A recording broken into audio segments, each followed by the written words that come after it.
ایک اور فتنہ ایک خاص حصے سے اٹھا ہے، لیکن ایک عارضی محرم اور ابدی محرم میں فرق کر دیا انہوں نے۔ عارضی محرم کیا ہے؟ سالی جو ہے وہ عارضی محرم ہو گئی۔ کیوں؟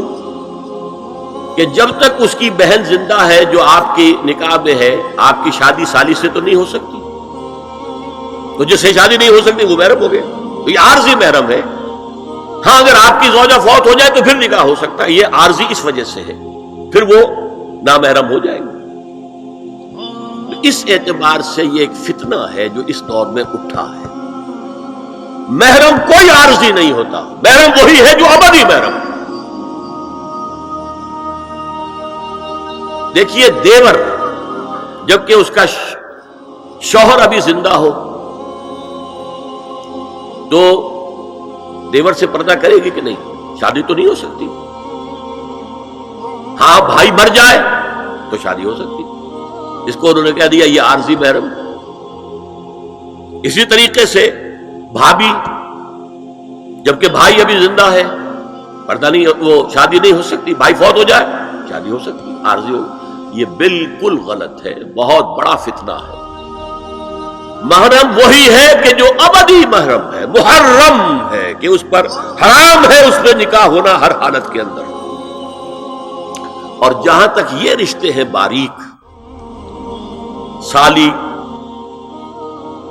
اور دیور، اس کے بارے میں تو حضور سے پوچھا گیا دیور کے بارے میں، تو آپ نے فرمایا الحم و موت، دیور تو موت ہے۔ اب آپ سوچئے ہمارے ہاں کو پردہ ہے دیوروں سے، کو پردہ ہے سالیوں سے، کو پردہ ہے نندونیوں سے؟ الحم و موت، موت کیوں؟ یہ دیور ہندی کا لفظ ہے، دیور کے بارے میں تو تصور یہ تھا کہ یہ دوسرا شوہر ہے، ور ہے، دیور دوسرا شوہر۔ حضور نے فرمایا الحم و موت، دیور تو موت ہے، موت کے درجے میں۔ ایک اور بات نوٹ کیجئے، ایک خیال کیا ہے ظاہر، اور اس میں افسوس ہے کہ بعض لوگ جو پردے کے بڑے حامی ہیں، بڑے شدید حامی ہیں، ایک صاحب وہ بھی ہیں کہ جنہوں نے ایک بہت بڑی کتاب پردے پر لکھی اور بڑی عظیم کتاب تھی، ایک دوسرے بھی ہیں جنہوں نے چھوٹی لکھی لیکن اچھی کتاب تھی، لیکن یہ دونوں ایک جگہ آ کر مار کھا گئے کہ یہ جو قریبی رشتہ دار ہیں ان کے ساتھ اتنی سختی نہیں ہونی چاہیے۔ حالانکہ فلسفہ سمجھ لیجیے اچھی طرح، جو قریبی رشتہ دار ہوں گے، کزنز ہیں، اب کزنز کا عیسائیوں کے ہاں شادی نہیں ہو سکتی، کزنز جو ہے جیسے سگے بھائی سے شادی نہیں ہو سکتی، کزن سے بھی نہیں ہو سکتی، ان کا تو معاملہ اور ہو جائے گا۔ ہمارے ہاں تو شادی ہو سکتی، چچا زاد ہو، مامو زاد ہو، خالہ زاد ہو، شادی ہو سکتی۔ اس اعتبار سے جن سے جتنے زیادہ ربط کا معاملہ ہے اتنا ہی اندیشہ زیادہ ہے۔ ایک عورت نے کسی کو راستہ چلتے ہوئے ایک مرد کو دیکھا، فرض کیجئے کہ اس کی نگاہ کے اندر کوئی وہ کھب گیا کسی وجہ سے، مردانہ وجاہت اسے اچھی لگی، پھر تو اسے ملنا ہے نہیں دیکھنا، وہ تو راستے کا معاملہ تھا، آیا گیا ختم ہو جائے گا۔ جو گھر میں آ جا رہے ہوں ان سے تو زیادہ پردے کی ضرورت ہے، کانٹیکٹ کے مواقع زیادہ ہیں، بات شروع ہوگی بڑھتی چلی جائے گی کانٹیکٹ کی وجہ سے۔ اچھا اسی میں ایک بات دیکھیے، کچھ لوگ کہتے ہیں اچھا جی تو پھر مردوں کا بھی پردہ ہونا چاہیے۔ نہیں، عورت کا مرد کو دیکھنا کچھ اور ہے، مرد کا عورت کو دیکھنا کچھ اور ہے۔ مرد کی فطرت میں گریز اقدام ہے، آگے بڑھ کر کچھ ہے حاصل کرنا، عورت کی فطرت میں بلکہ اس کا حسن اس میں ہے گریز، پیچھے ہٹنا۔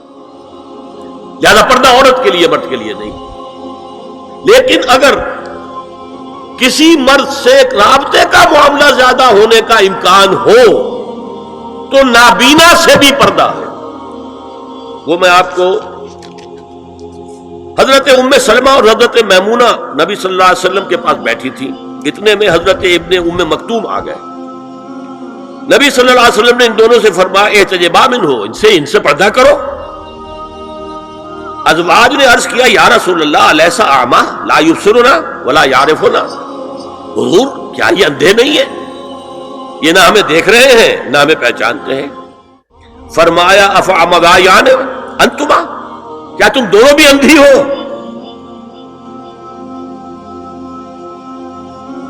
الا تبصران ہی، کیا تم نہیں دیکھ رہی ان کو؟